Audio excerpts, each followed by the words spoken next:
Salut mon gars, pas si bête, t'as préparé le top 10 des blessures les plus cons et on va se marrer.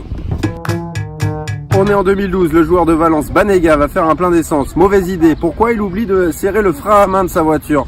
Le véhicule, il lui roule sur le pied. Conséquence, double fracture tibia-péroné, il est forfait pour le reste de la saison. On est en 2004, le joueur de Servette Genève, Paolo Diogo, délivre une passe décisive, célèbre un but, puisque là rien de surprenant, il se dirige vers la tribune, monte sur le grillage, mais c'est en redescendant, son alliance se coince, il perd sa phalange, les joueurs cherchent après à son doigt, ils ne le retrouvent pas, direction l'hôpital, et il sera amputé d'un doigt.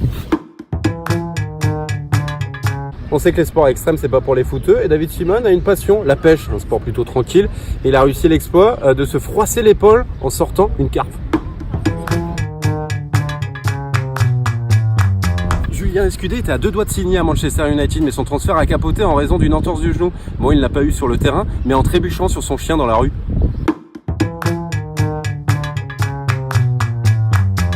Autre célébration ratée, celle de Palermo, le joueur de Villarreal.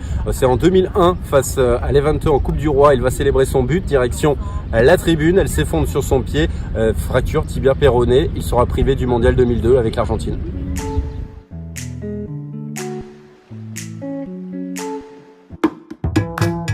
À la 5e place, on retrouve l'Espagnol Canizares. Il devait être titulaire pour la Coupe du Monde 2002. Finalement, il a été forfait. Pourquoi? Parce qu'il a voulu contrôler avec son pied le flacon de parfum.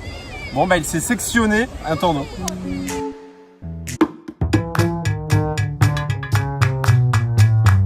À la 4e place, on retrouve la surprenante idée de Darius Vassell pour soigner une ampoule. Il a utilisé tout simplement une perceuse. Bon, direction l'hôpital, une infection, il s'est fait amputer l'orteil.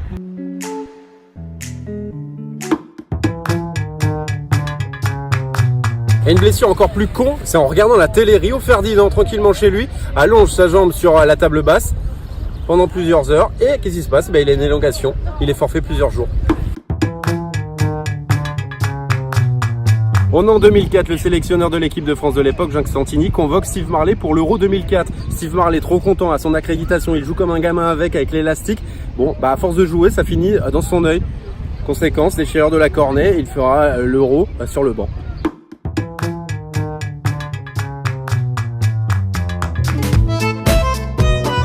À la première place du podium, 2 blessures grecques. Tout d'abord en 2002, Letizy joue au Scrabble avec Alonso et Laurent Leroy. Il veut ramasser une lettre de Scrabble, il se bloque le dos, il est forfait contre Rennes, c'est Alonso qui prendra sa place. Et plus récemment en 2013, Philippe Mexès est forfait pour un match de championnat de Serie A et de Ligue des Champions. Il jouait sous les couleurs du Milan AC. Pourquoi? Parce qu'il a eu une inflammation de l'œil. À cause de quoi?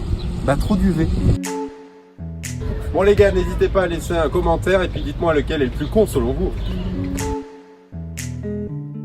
Et n'oublie pas mon gars, like, partage et abonne-toi, pas si bête.